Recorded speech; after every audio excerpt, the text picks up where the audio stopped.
Seb Dance, Labour MEP for London, cuts to roaming charges, those fees for using your mobile phone abroad on holiday or for business. What's your reaction? It's absolutely fantastic news.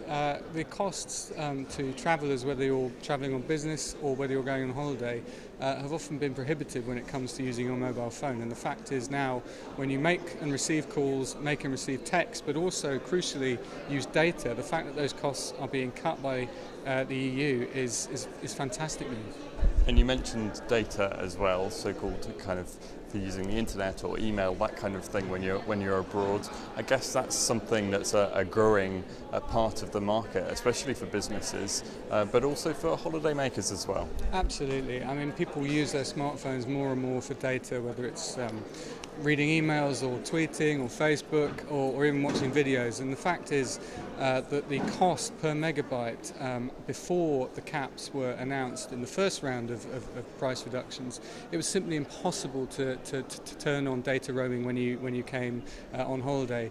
The fact is now it's becoming more and more common. It's becoming easier and easier for people to do that, and eventually, come 2016, roaming charges will be abolished entirely.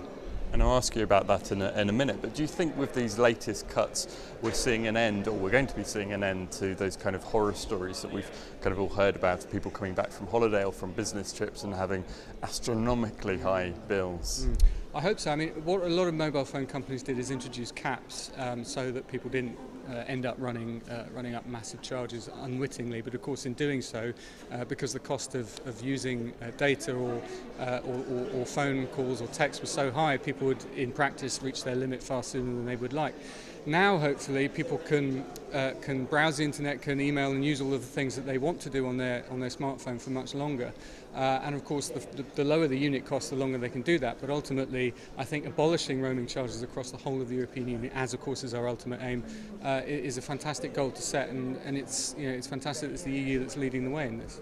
You say that's the ultimate game. The ultimate aim is to get rid of roaming charges altogether. How practical is that? Presumably that would require a lot of sorting out at a European level for law, but also with the technical behind the scenes of the providers and the operators and so forth. Yes, I mean there is a call for a single market in telecommunications, and that will reduce costs, as I say, not just for travellers on holiday, but also for businesses as well. But I think that is very achievable, given the fact that we have heard all sorts of protestations beforehand, before the first round of cuts to consumers was introduced by the EU, from the mobile phone companies saying, oh, this wouldn't be possible, this isn't doable, it's anti-competitive. But in actual fact, of course, we've seen year on year an increase in use of mobile telecommunications by citizens throughout the EU. So, the market is not catching up in some senses with what people would like it to do, which of course is to reduce the costs that they're facing. And as the technology becomes more prolific, as people get more and more used to using their phones for a variety of different ways, those costs will come down. And briefly, a final question: should it be up to the mobile phone companies to perhaps take responsibility themselves? So far, the price caps have had to have been enforced by European law.